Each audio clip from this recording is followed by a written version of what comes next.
El siguiente video te sorprenderá en gran manera, ya que habla de una de las victorias sociales más importantes de la historia mexicana, que es la expropiación petrolera, así como de Lázaro Cárdenas del Río, el hombre que quizá fue el mejor presidente que ha tenido este país. Conocerás sus logros a lo largo de su sexenio y también algunos secretos que de seguro desconocías. Soy Opinión Anónima y te invito a que te quedes a ver hasta el final este video que de seguro te sorprenderá. Lázaro Cárdenas del Río nació el 21 de mayo de 1895 en Jiquilpan, México. Se incorporó a las fuerzas revolucionarias a los 25 años y alcanzó el grado de general. De 1928 a 1930 fue gobernador de Michoacán y fungió como secretario de Gobernación en el gabinete de Pascual Ortiz. Casi desde la Revolución hasta que Lázaro Cárdenas llegó a ser presidente de México, todos los presidentes estaban bajo la subordinación y el dominio de Plutarco Elías Calles, expresidente de México, héroe de la Revolución, pero con muchas sombras durante su mandato presidencial. El llamado Maximato había convertido al país en una autocracia unipartidista. Su partido, el PRN, antecesor del PRI, era principalmente conformado por generales y caudillos fieles a él y a su ideología de privilegios. Había generado un ambiente de injusticia y desigualdad en todo el país, donde solo unos cuantos hacendados eran dueños de casi todo el territorio nacional. Cuando Lázaro Cárdenas llega al poder, acaba de manera legal con toda la red de subordinados de Calles y condena al exilio al que en su momento fue llamado el jefe máximo. Ese mismo Calles, que asumía control total del país, incluso de los mismos presidentes, fue derrotado casi de inmediato por un Cárdenas que iba en serio.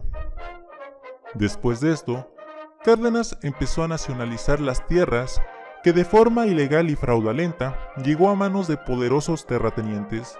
Viajó por prácticamente toda la República repartiendo las tierras a campesinos pobres para que ellos mismos la trabajaran y dejaran de depender de un sueldo mísero que les pagaban sus patrones. Nacionalizó la industria ferrocarrilera, que estaba en manos de extranjeros, entregándosela a un sindicato de ferrocarrileros mexicanos que él creó. Asimismo, creó el sindicato de obreros, la CTM, y el sindicato de campesinos, los cuales defendió y apoyó hasta lograr mejorar sus condiciones de trabajo y sueldo. Gracias a él, se mejoró la educación laica y le restó poder a la Iglesia Católica en los pueblos, apoyando a los maestros y mandando inspectores a supervisar la educación en las escuelas, cosa que irritó mucho a la Iglesia porque quería seguir evangelizando en las mismas. Durante la Guerra Civil Española, aceptó y ayudó a más de 30,000 refugiados que huían de la guerra y que ningún país quería aceptar. México se convirtió en uno de los únicos países en el mundo en aceptar y dar asilo a cualquier persona de cualquier nacionalidad, sin ninguna clase de prejuicio ni restricción política o económica, dando un gran ejemplo a todas las naciones de la Tierra, incluso a las potencias que en esos momentos eran intolerantes y racistas. La prensa extranjera y perteneciente a cierta oligarquía mexicana empezaron una campaña de desprestigio del presidente Cárdenas, tachándolo de comunista. Pero dichas críticas, sin fundamento, no tuvieron mayor impacto en el pueblo mexicano, que en su mayoría estaban conformes con él. Tanta era la confianza con el pueblo mexicano, que él andaba por las calles sin ningún guardaespaldas. Pero no todo era color de rosa. La política social de Lázaro Cárdenas pegó duramente a la economía de particulares extranjeros que hacían una fortuna gracias a los activos que tenían en México y que después de ser expropiados perdieron. Asimismo, el temor de que en el futuro Lázaro Cárdenas fuera a nacionalizar el petróleo provocó que este grupo de magnates tecnócratas financiaran el levantamiento en armas de un ex general de Plutarco Elías Calles llamado Saturnino Cedillo. Este, poco después de convocar al levantamiento en armas, fue asesinado de forma desconocida, justo cuando Lázaro Cárdenas se dirigía a San Luis Potosí hablar con él. Hubo quienes afirmaron que fue el mismo pueblo quien acabó con ellos. Las condiciones se estaban dando para que Lázaro Cárdenas cumpliera el propósito más importante de su mandato, que era la de expropiar el petróleo de los extranjeros, es decir, quitárselo de las manos a monopolistas como John Davison Rockefeller y Jim Kessler, que eran los dueños de gran parte de los yacimientos de petróleo del mundo, y otorgárselo a los mexicanos. En ningún momento de la historia de México, el país hubiera tenido la capacidad de completar esta hazaña sin que el resultado fuera una intervención del ejército estadounidense en México. Pero aún así, el acto fue difícil y requirió de mucha estrategia y lucha interna y externa. Por un lado, el Estado mexicano acertó en formar sindicatos de obreros, quienes protestaron por el abuso que daban estas empresas extranjeras a los trabajadores, así como los bajos sueldos.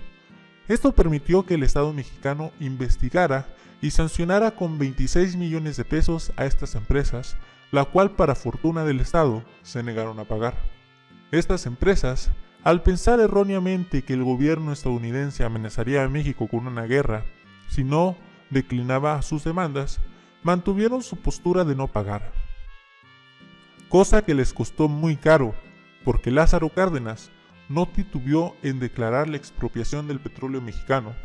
Lo que parecía una simple amenaza resultó ser verdad. Por el otro lado, la expropiación del petróleo mexicano era el menor de los problemas del gobierno estadounidense e inglés, el cual estaban en medio de la Segunda Guerra Mundial y estaban librando una guerra de dos frentes, Japón y la Alemania nazi. No les convenía para nada tener una guerra con México en esos momentos, porque abriría un tercer frente y una derrota asegurada. Entonces el presidente Roosevelt de Estados Unidos se vio obligado a solo negociar la expropiación y aceptar las condiciones del presidente Lázaro Cárdenas. Al final de muchas negociaciones, el gobierno mexicano pagó un total de $130 millones por el concepto de indemnización a las empresas estadounidenses para hacer válida de manera legal y definitiva la expropiación, y hacer al Estado mexicano el único dueño del petróleo, la explotación, la perforación, la refinación y la distribución. Este pago se logró saldar gracias a la cooperación y unión de todo el pueblo de México, que contribuyó con dinero, bienes, animales, joyas y toda clase de valores. Por eso, literalmente, el petróleo, a partir de ese momento, llegó a ser propiedad de todos los mexicanos. Inmediatamente después de que México recuperó su petróleo, Estados Unidos y los tecnócratas de la élite mundial planearon la quiebra de la nueva empresa Pemex y desarrollaron un bloqueo económico para México como lo hicieron recientemente con Venezuela. Es decir, que los países aliados se negaron a comprar petróleo mexicano, así como a venderle las materias primas necesarias para la explotación y la refinación. Ellos creían que con esta medida México pronto les rogaría que volvieran a comprarle su petróleo a precio mucho menor. Pero ¿cuál fue su sorpresa? Cuando México, entendiendo muy bien la situación, empezó a venderle petróleo a sus enemigos, la Alemania nazi. Cuando los aliados observaron este hecho, el gobierno estadounidense mandó de inmediato el cese del bloqueo económico por temor a una alianza entre México y la Alemania nazi. México, a partir de allí, dejó de vender petróleo a la Alemania nazi y compitió libremente en el mercado. Sin duda, la expropiación petrolera fue uno de los mayores logros de México, pero para las empresas petroleras estadounidenses, la cosa no terminaría allí. Estados Unidos desde entonces ha luchado por apoderarse de Pemex, ya que dichos yacimientos de petróleo para ellos siempre serán geoestratégicamente convenientes de poseer.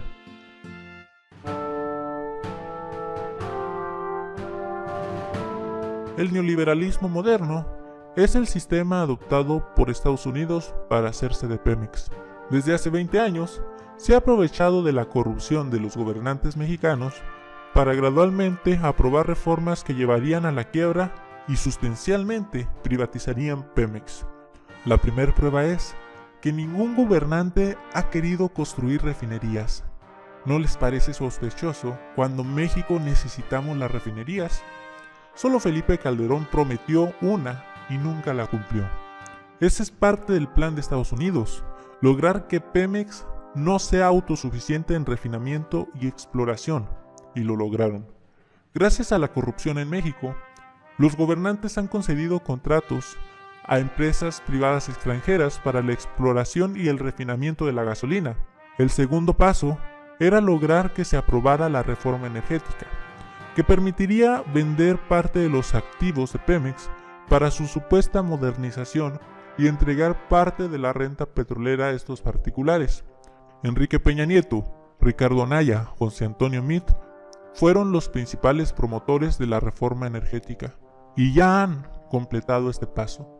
La reforma energética constituyó el entreguismo de Pemex a particulares y el tercer paso será llevar a la bancarrota a Pemex y privatizarlo en su plenitud. Este tercer paso aún no se cumple porque requiere tiempo y hacerlo en tiempo de elecciones tendría un costo político muy grande, hasta pasar las elecciones de junio del 2018 para poder concluir la entrega de Pemex a Estados Unidos. Esto es lo que quieren hacer José Antonio Meade y Ricardo Anaya. Ellos trabajan bajo los mismos intereses norteamericanos, te lo aseguro. Soy Opinión Anónima, una persona en algún lugar de México a favor de la educación. Si te gustó el video, compártelo con tus amigos, dale like y comenta. Te invito a echar un vistazo en mi canal. En mi canal encontrarás videos de crítica social y que exponen las grandes mentiras de las grandes organizaciones políticas y religiosas de México y del mundo. Te invito a darle like a mi recientemente hecha página de Facebook, Opinión Anónima Oficial, y a que me sigas en Facebook. Hasta luego.